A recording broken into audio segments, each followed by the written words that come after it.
back to an episode of the Talkshow. As always, we got me, Sean, you got Ketchy, and we got Tech. And this week, our guest is my good friend.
Drought and bark beetles have killed over 66 million trees in California's forests since 2010.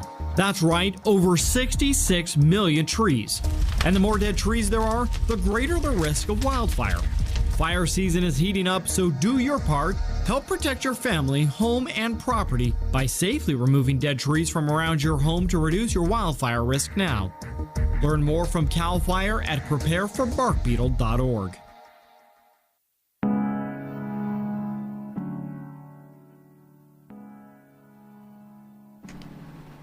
All right.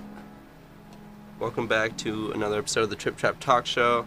Today we're on at Saturday at 5, but we're usually going to be here Sundays at 3. So today our guest is a good friend of mine and an overall just interesting dude, Danny Goldberg. How's it going? Dude, welcome. Hey, man. Welcome to the show.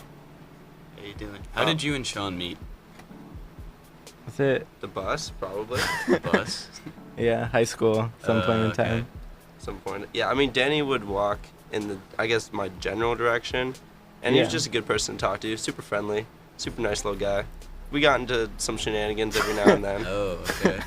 Can you name any of these shenanigans right now? You remember that time we climbed over the fence to the pool? Yeah, that's what came to mind immediately. Yeah, for sure. Like, there was this tree that had fallen on the fence in the back, and so we were just able to climb over it, like me, him, and my brother. Was anyone else there? I think that was all, I think that yeah. was just it. And we were just screwing around, and then you left something there, didn't you? I don't recall. You told me about how, like, I remember your wrist was hurt. Oh yeah, I left a little bracelet kind of thing there. It was significant to a relationship I was in at the time in high school. Oh, high school days. And yeah, I did leave that by the pool. And I felt like, oh, I had to get this thing back. And so I guess I just gotten home and I realized I couldn't really leave then. So my bright idea was to just go there in the middle of the night and get it, because I had class in the morning. He's a good schoolboy. I think it was some kind of summer class too. Was it summer?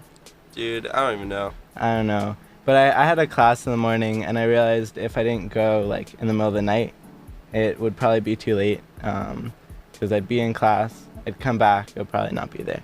So at like 3 a.m. or something, I head out of my house.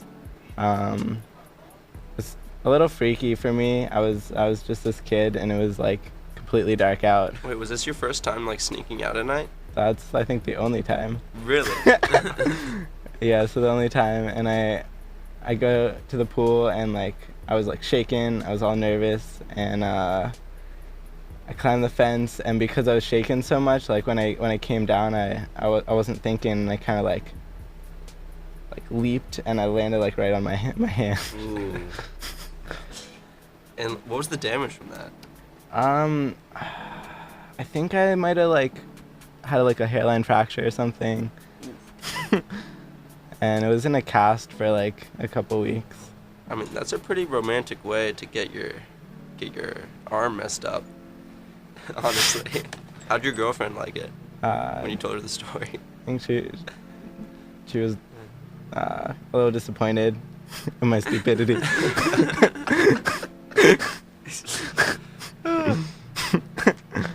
Anyways. But yeah, Danny's always been a pretty interesting character in my life. I remember you convinced Teague you had like a parrot or something, or some kind of animal that you received for Christmas, even though you're Jewish. Oh my god. Yeah, I just kept going on that. I think that how many hours did I talk about that too? Because It was like, I don't think you got to an hour, but it was at least like 30 minutes of like straight trying to convince him, and he was like very hesitant about it at first. But then I tried to help out as much as I could. But you got away with words. What can I say? well, You convinced thank you. convinced Teague to think something that went against all logic. Teague's my little brother, by the way. But yeah, You also do fire spinning, or like what's the Yeah. correct term if that? So fire spinning is kind of one aspect of flow arts. I would say that's what I do, which is part of circus arts, in the broader sense. And I mean, yeah. What got you into that? yeah, so I was just at my house, and I have two older sisters. One of them was still based out of the same house as me, and some of her friends were over, and among her friends are well, one is kind of an internationally known poi artist. Poi is just one form of flow arts, Okay. and Internationally known. yeah. That's crazy. He teaches mostly in the U.S., but produces a lot of tutorials and video content that a lot of people use to start spinning poi. Drex is his name. If you Shout look up- out to Drex. Yeah, Drex Factor Poi on YouTube. If you want to learn poi, he's great. But he was over, and some friends of his at my house, and this was a couple months after the really, really bad winter in DC. Maybe Snowmageddon. yeah, Snowmageddon or whatever, like 2012, 2013. Yeah. And they were telling the story that as there was like 2.5 feet of snow, they went to the rotundas of DC.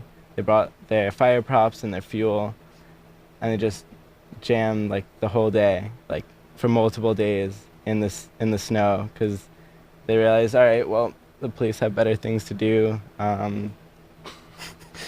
and might as well enjoy the weather. They couldn't go to work or anything. So like in the middle of the rotundas of DC, just jamming. Having a good time. Yeah, and I was listening to that, and I thought how epic that sounded. And I was like, all right, I want to do that. And so I had no idea what I was doing. I didn't like ask them, like, how do you do this thing? And I got like a shower rod from Home Depot. Nice. And I just started messing with it, because I knew contact staff was a thing. So I was just messing with the shower rod in the living room.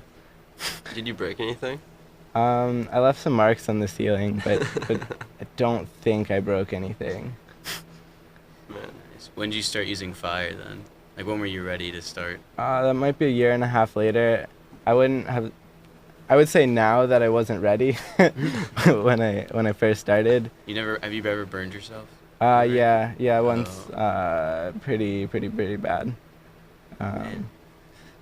Yeah, so actually when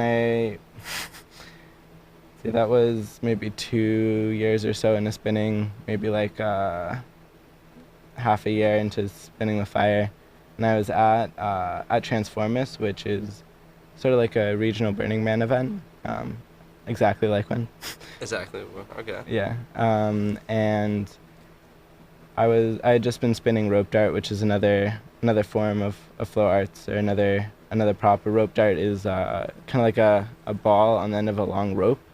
It's like mine's like 10 feet long, and the ball at the end gets, well, in my case, gets set on fire, and it looks, I don't know how to describe it. Do you have one of those? Yeah. I mean, you can do some tricks later for us. Yeah, we'll post that. Yeah, we'll put, Yeah. After this interview, we're gonna head back to my place, and then Danny's gonna do some crazy fire tricks for us, and we're just gonna chill, listen to music, and record it, have a good time, and we'll post that on YouTube if Yeah. you want to Nice. see some very dank arts, Oh yeah. dank flow arts. But so wait, did I interrupt you in your story? I don't Oh remember. no, that was all good. Okay, so what's like a Burning Man type thing? Because you said Transformers is like Burning Man, and like people have heard of Burning Man, Yeah. but I doubt the vast majority of people even know what it is. I can barely explain it, honestly. I can somewhat explain it. I mean, you've been there. I've been there. So a lot of people hear Burning Man and they think like it's a festival, something like that. It's an event where everything that's there is brought by the people that goes. So unlike most events or festivals or like meetings of this sort, at Burning Man, the art there. Sorry, the music's a little. Oh, is it a little loud? Yeah. I got you now. Sweet. Yeah. So at Burning Man, the art there, everything that's there is brought by the attendees who are also the participants. There's not like an idea of a spectator so much. And not only is there some pretty incredible art, but it's a whole city really that springs up in the middle of the desert once a year. Where at? In Nevada. Okay. Reno's the closest like major city. That's neat. Like, is there staff like organizing all this? There's some small amount of staff that's like officially staff year round. Other than that, it's all volunteers and different people kind of shift off what they're doing. So, like for example, at the last 2 days of the event, there's an effigy burned, which is celebratory, and then a temple burned, which is more solemn. And so the effigy and the temple, which are some pretty key parts of the event, they're built by different artists each year. And so like different artists from around the world will apply to build these massive structures, and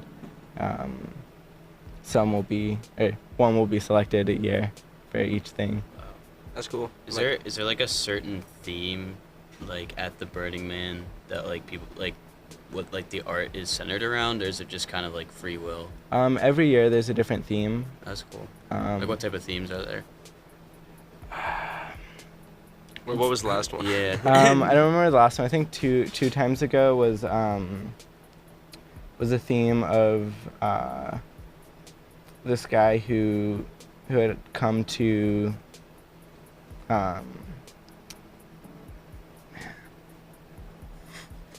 That's fine. I mean, can you describe alright. some of the Yeah. art from that time? Maybe that can jog your memory.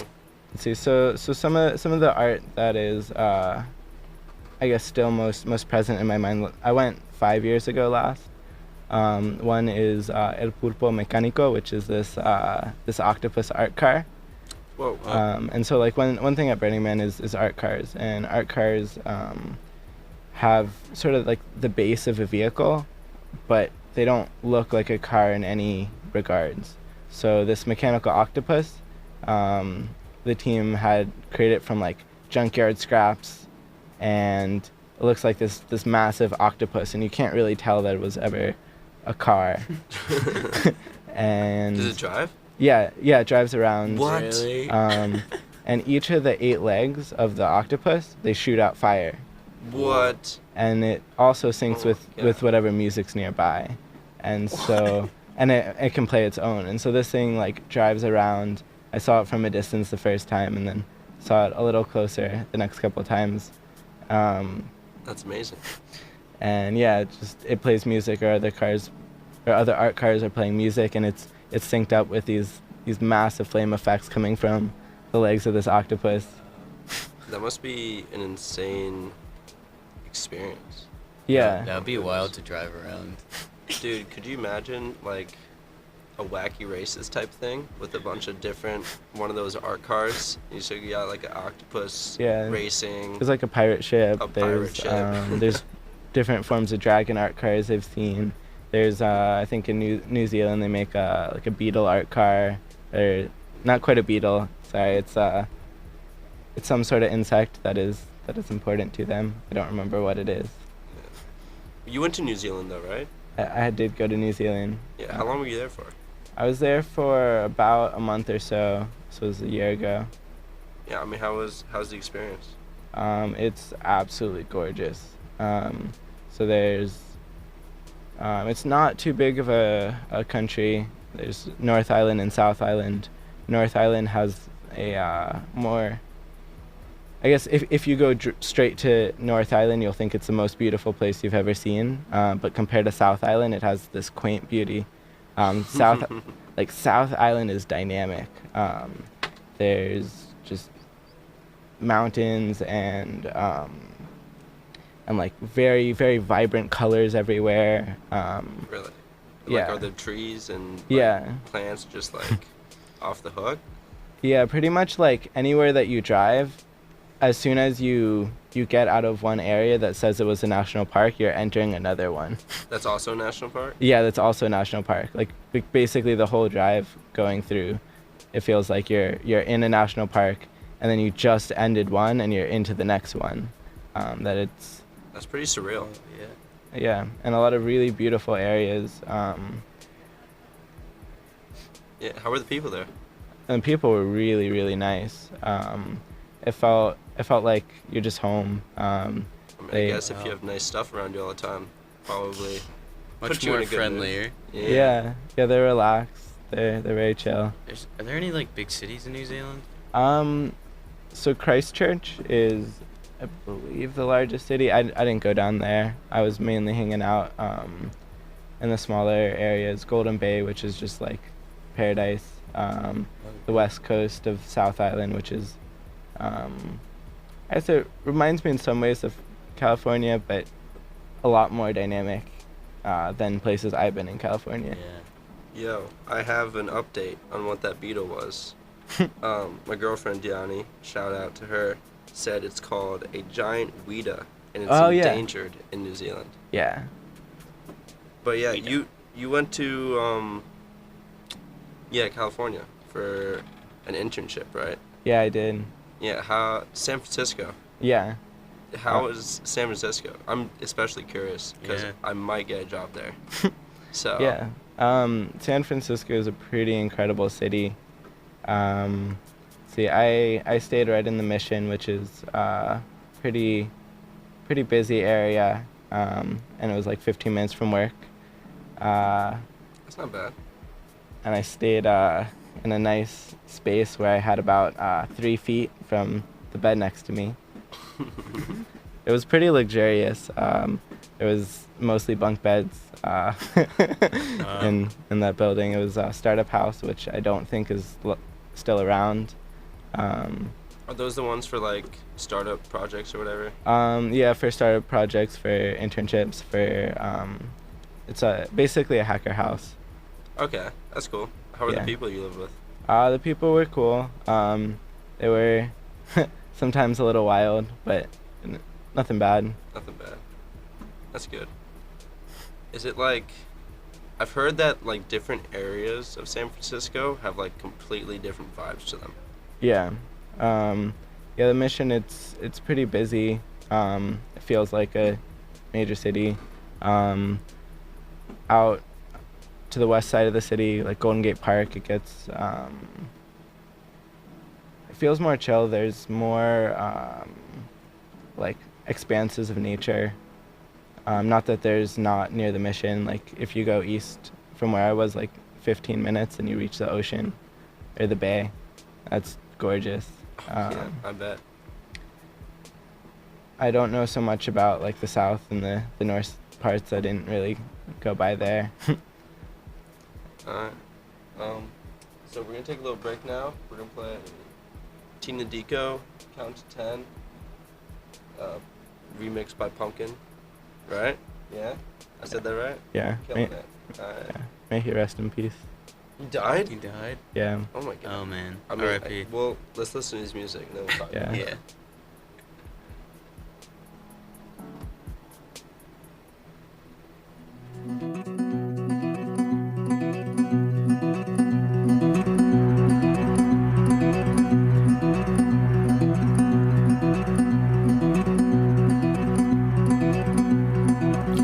There are faces, there are smiles, so many teeth, too many arms and legs and eyes and flashing buttons all around me.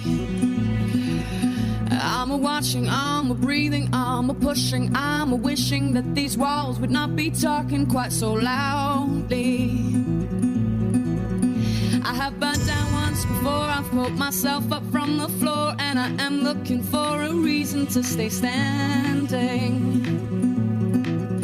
But But sometimes it's just too much, it's not enough, it's something else, it's so much bigger than my head, it's too demanding.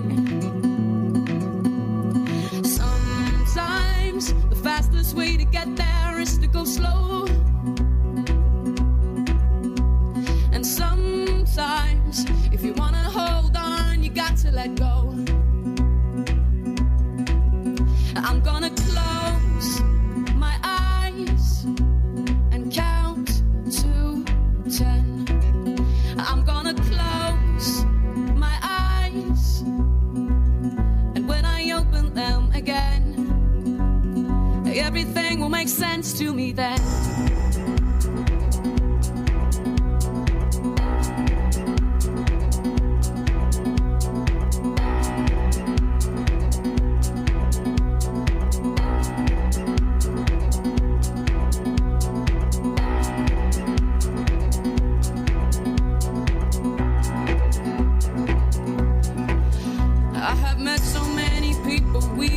So many words, we've said it all, and we've said nothing, but it's changed us. I have known a lot of men, some were lovers, some were friends, but all together, were they merely passing strangers? They'll control you with their silence, they'll control you with their words, and you'll control them with your body's coded signals. In the wild and tangled gardens of our insecurities, we lose our heads into each other's hidden pitfalls. Sometimes the fastest way to get there is to go slow. And sometimes if you wanna hold on, you got to let go.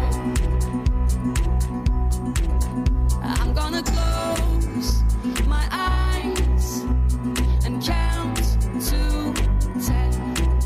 I'm gonna close my eyes, and when I open them again, everything will make sense to me then.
Everything will make sense to me then.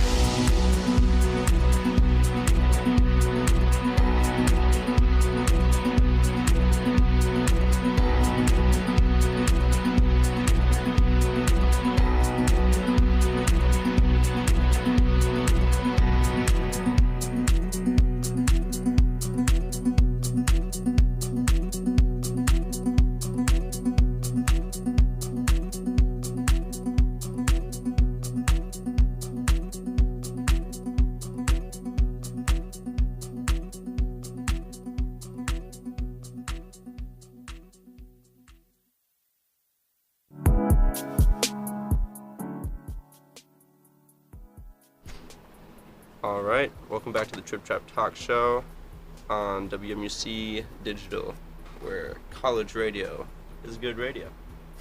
That was Count to 10 by Tina Dico, the Pumpkin remix.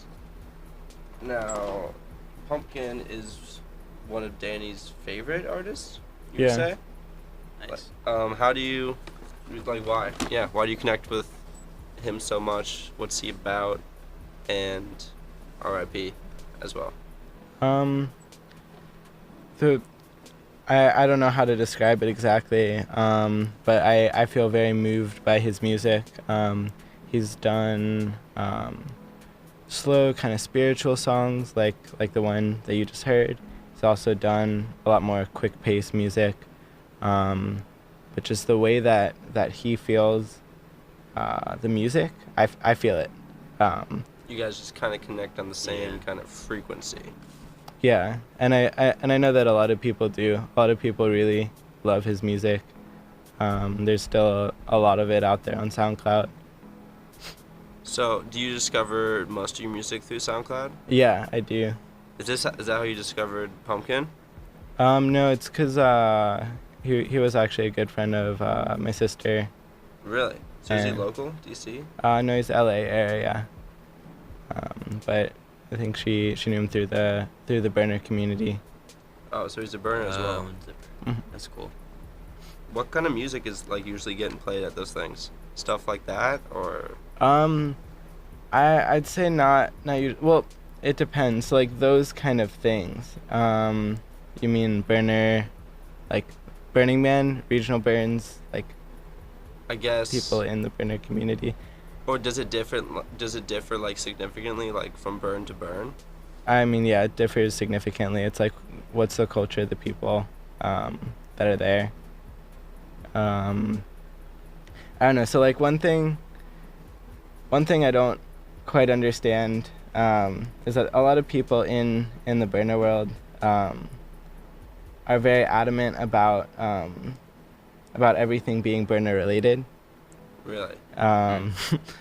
They like really take on the identity. Yeah. And have it be nothing else. Yeah. But I see it's like it's one part of it's a culture that that overlaps with a lot of other cultures, and if someone wants to see everything as relating to burner culture, like sure it can. I just see it as relating to the general art culture, various art movements. Fire spinning and flow arts overlaps with the Burning Man culture in a lot of ways. In a lot of ways, they're distinct areas, but people move between them. And I guess a lot of burner art, burner music. It's not exclusive to Burning Man by any sense, or like the ideas behind the event.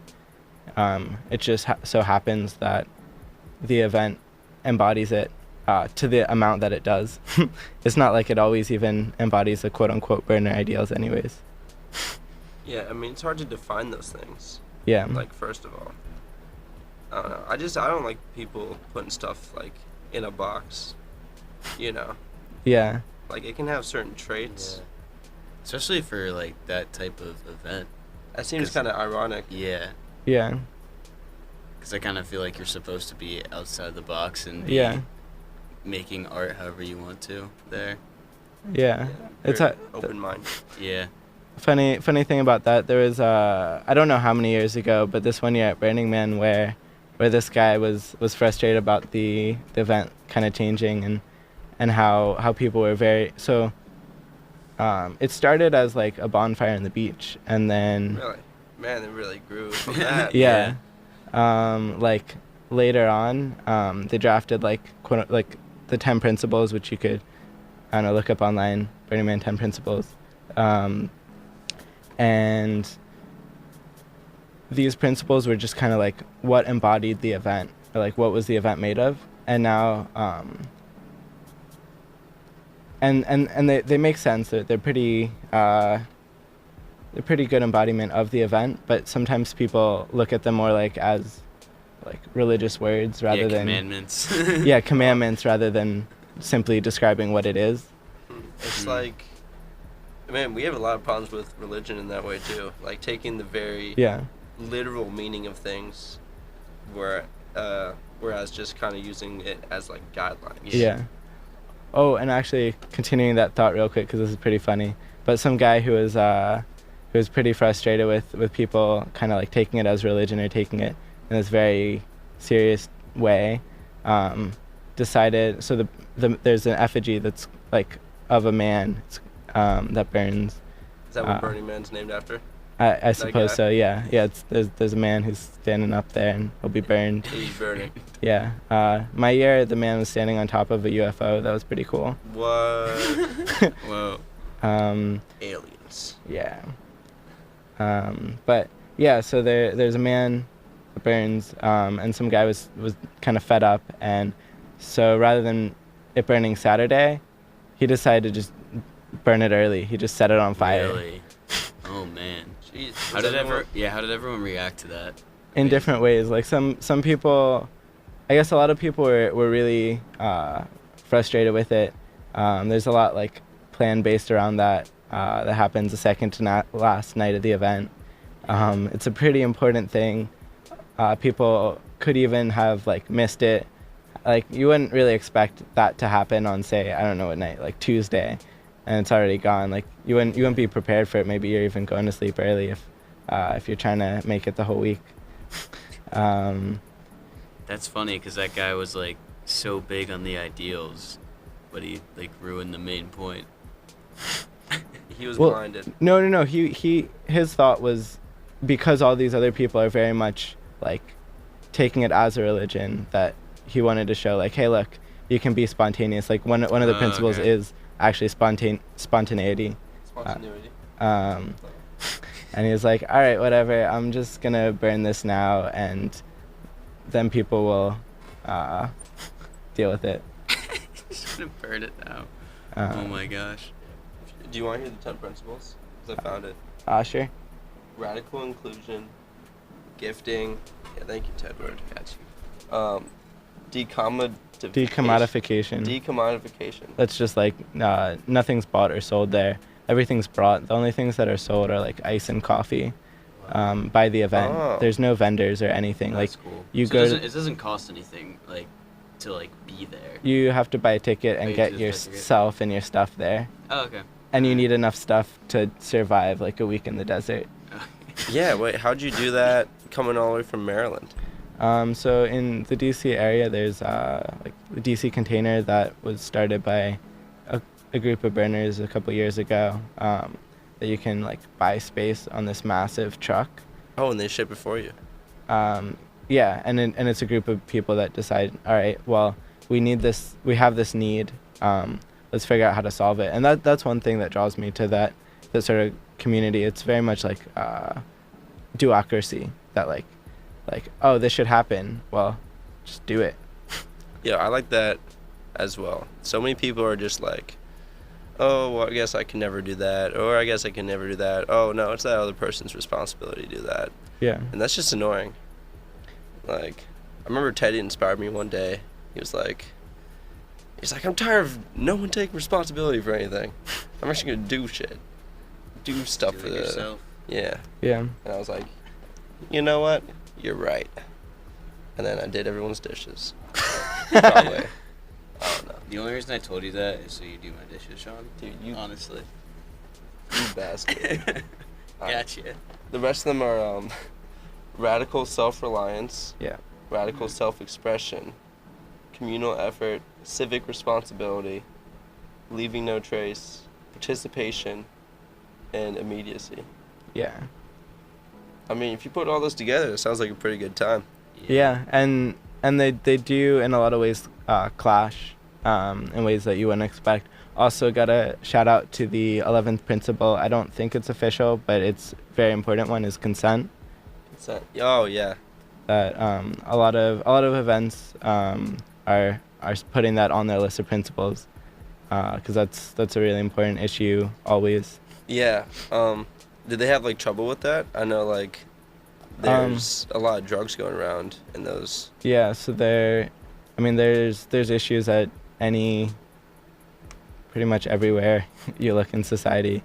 with facts. that. It's not like at this supposedly like this hippie place where people are supposed to be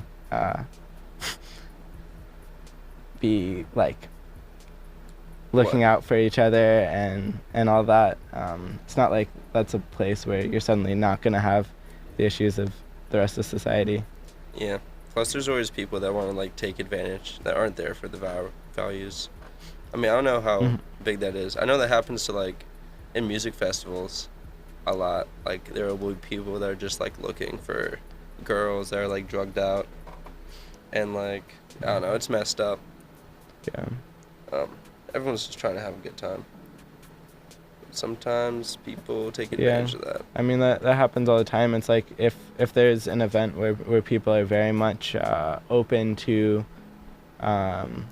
whatever sort of experiences, then it's pretty much a matter of time before people are going to notice and try to take advantage in some way. Yeah. There's always the sharks out there. Yeah.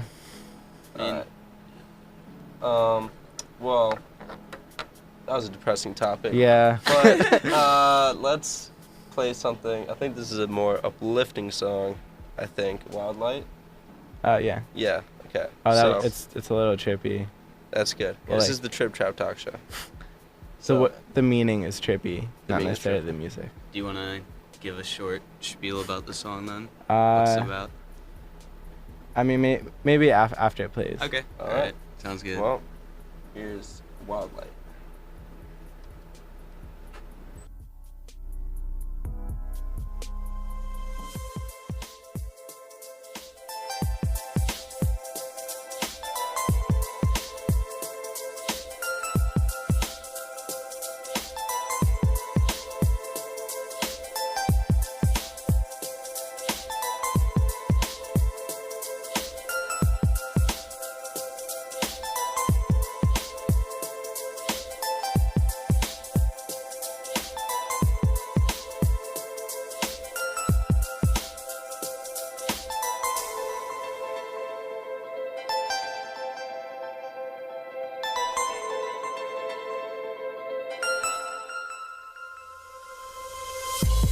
I saw a girl last night. She was standing in the light in a corner of the room. She was waiting for a hand. Then a boy came over and he asked her to dance. All eyes stopped to watch them. They moved up and down with the waves of the song.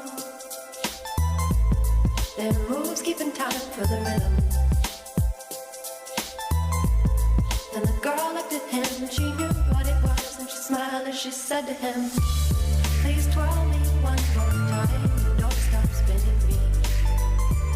Please swirl me in your mind so I can be a color painting that you'll look upon.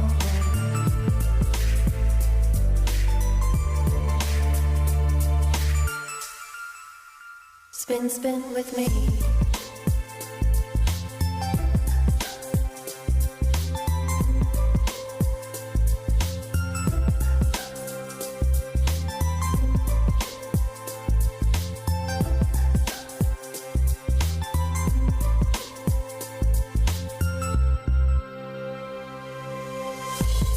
I heard a story about a man.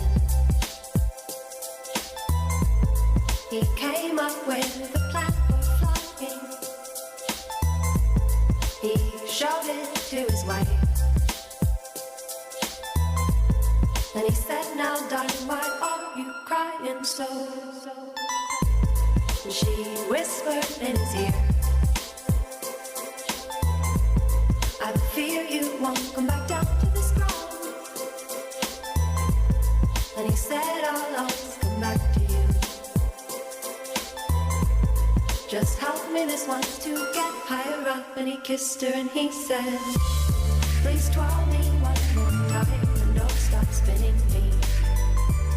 Please swirl me in your mind so I can be a color painting that you'll look upon.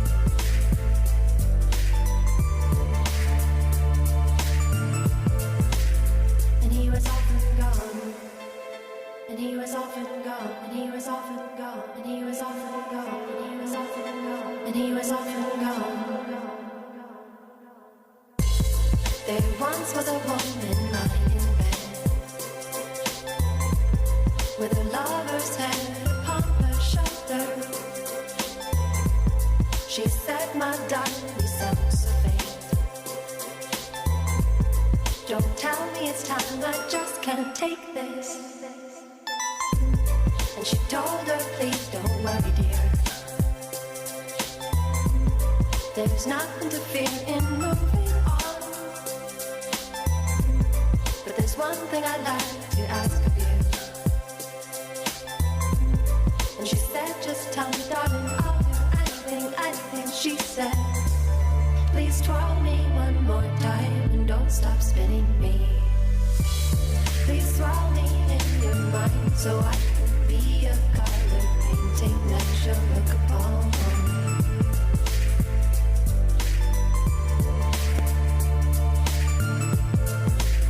And she was off and away, and she was off and away, and she was off and away.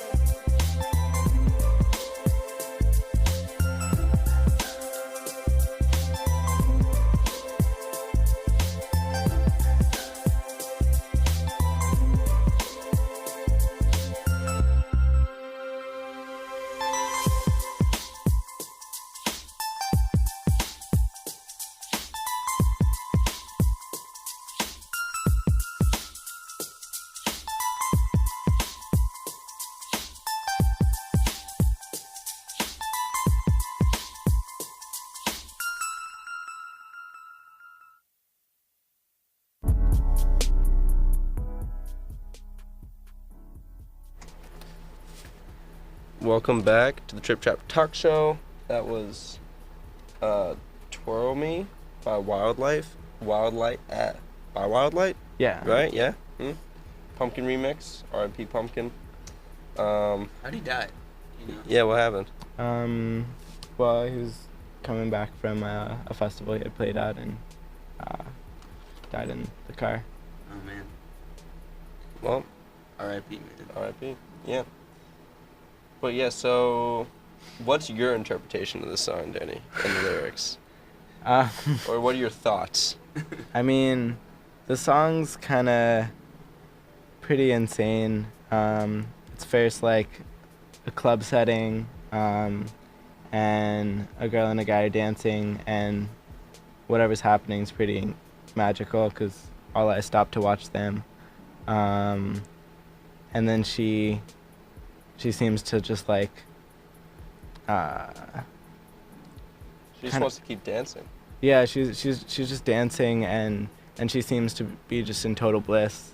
Then there's a guy, like, and so that's like a first story on its own. It's like they're dancing and this girl's just like in bliss is what it seems like. And then this guy comes up with a plan for flying, or so he says, and his wife's like freaking out about it. So Orville Wright was the husband, right? Like I don't know in what way that he means flying, if that's like spiritually, if that's like he's gonna Physically, psychedelically, like what he means. I don't know. He says he's gonna be flying. The wife's all freaking out that she fears he's not gonna come back down to the ground. And then like he says, I'll always come back to you, just help me this once to get higher up. And then after that, he's off and gone. he's off and gone.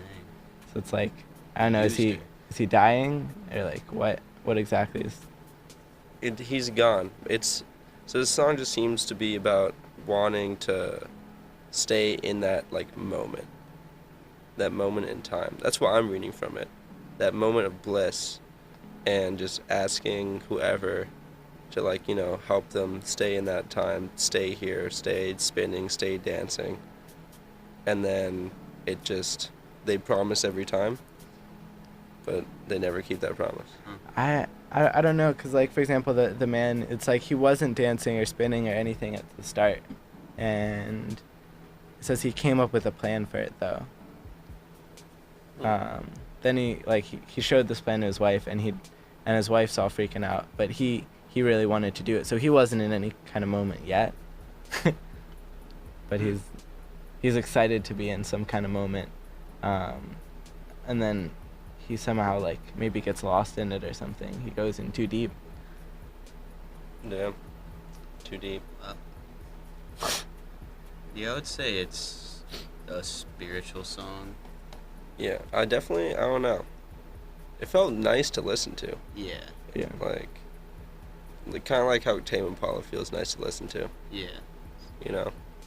Definitely didn't sound like anything like Tame Impala, but it definitely, I don't know. Yeah, a lot more electronic. Yeah, it like connected. Yeah. Because that's why Daniel likes it. Yeah, and a weird thing about it is like the first part, this girl like flies away. The second part, this guy like flies away, and then at the end, like a girl flies away. Like I don't know if there's any significance to why it switches or what's happening there. Maybe they flipped a coin, see which one Alright, who's was flying away the last time? Heads up, you're flying away. I mean, it could have been like their relationship or something too. I don't know. Yeah. Also, that's by Wildlight. I really like a lot of the music from Wildlight. Wildlight's a collaboration between Polish Ambassador, also who I really like, and Isla Nereo. Island Arrayo. So is this usually the music you listen to? Yeah. Most of the time? Oftentimes I listen to this Okay. kind of spiritual type music. Oh, nice. How long have you been into this genre? I don't know, past 2 years at least. I feel like. Oh, okay, cool. Do you ever perform to these songs? Yeah, the one you heard earlier, like Count to 10, I made a choreography to that one. Like the songs that just like hit me in the soul, like that's what I like to Nice. build around. So, like, how does the choreography? Are you trying to like tell a story with it, or are you just saying like, oh, like these certain dance moves like work well with the song, flow well with the song? I mean that Give it a good visual. that depends on the person. I tell a story, Cool. because I feel like when I feel moved by music, I want to show like what is it I'm feeling, what's being evoked by the music in me, and just create a representation of that. Yeah. So you definitely have to have that inspiration Yeah. with the song to Yeah. have like a dance to it. I mean, I feel music in my body, so like sometimes I have to find the right song for Yeah. what I feel, but it's for me when I choreograph stuff, it's to tell a story. Was it always like that for you? Did you always view music like that? I mean, I've always liked dancing, so I don't know how you mean exactly, but since starting like in the flow arts, I just noticed that the songs that like really evoke feelings are the ones that I'm most creative with, because yeah, it's just something in me that I like to tell the stories. Could you ever like make something for a song that like you just didn't vibe with, I mean, I could. but it Just would it suck? wouldn't be enjoyable.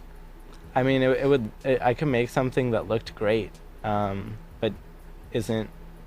I don't know, like what I consider to be something that I would be proud performing is something that includes like something deeper about it, not just something pretty. Like I consider like pretty movements.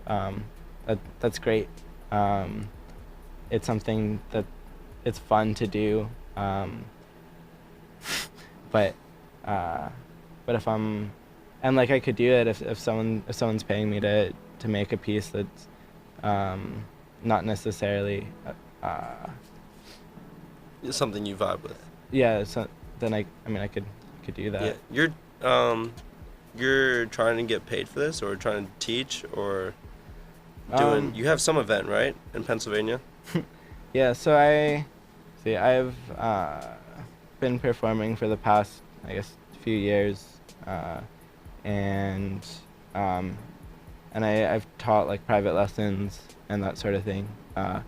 If you're interested in learning any of this sort of things, hit up the Trip Trap Show or myself.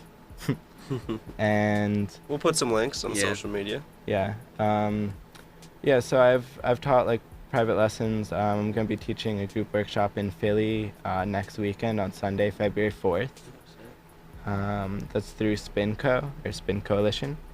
And it'll be on groundwork. So how to start with explaining these visuals through words. I'm not... I mean, you got some pictures, right? On your page? Yeah, I probably do. Yeah. So you can explain the picture with pictures on your page. That'll be a lot easier. Yeah. Yeah. You're not English major. Compy. Do you ever have like other visuals with your performances at all? Like certain lighting or? I haven't gotten to playing with that, mostly because of time and priority. Like my priority is both learning and feeling through motions that I like, creating new ways of movement, and making things that have feeling. That have feeling. Yeah. That's what art's about, right? Yeah. Basically. Yeah, and like, I know that adding extra visuals is definitely another part of what art's about, and that's making it more professional. But to what I care about making the art for, I care most about making it for myself, and also for creating art for other people that do this hobby. So maybe eventually I'll make things that appeal to broader audience and create more polished, professional looking things, but all right, only so much time in a day. Spoken like a true artist. Yeah. Well, we're getting pretty close to the top of the hour. So if you have any last second shout outs you want to do, oh man, real quick. Oh, shout out to Wizard Tricks or Wizard of Flow. They produce my contact stabs, and he's giving me a Who else? Go on. who Run else? that time. Let's see. I mean, they're my main shout out for. Okay. You're not gonna shout out your mom, parents, your sister? Shout out to my family, to my teachers, to nature. Nature's Yes, I love so nature. beautiful. All right, we gotta go now. Thank you so much, Danny, for coming Yeah, on the thank show. you. And Yeah, thank you. we'll shoot a performance of his thing later. It'll be up on YouTube. Check it out. It'll be Bye-bye. improv. Wet 'em up and then it rain and blood and rent stuff. Thugger. Turns what it do, nigga. Let's turn up. I tell the bitch to own the dope, get that my kinfolk. We got the bricks, I got the bitches for the upper load. We wet 'em up and then it rain and blood and rent stuff. Look, mama foreign in the side, it suck my skin off. I bought a Rollie, but I could've bought a Viper. Everybody got tigers, so I won't go get a Liger. I'm so different from these niggas, I won't be like 'em. Swear to God, ayy. I bought a Bentley, then I went and chopped the top off. I got a bad bitch inside and don't get topped off. I got a foreign Raleigh, then I got the top off. I put the pebbles in the meat and knock the taco out. I put the nigga better stop playing with slime balls. These pussy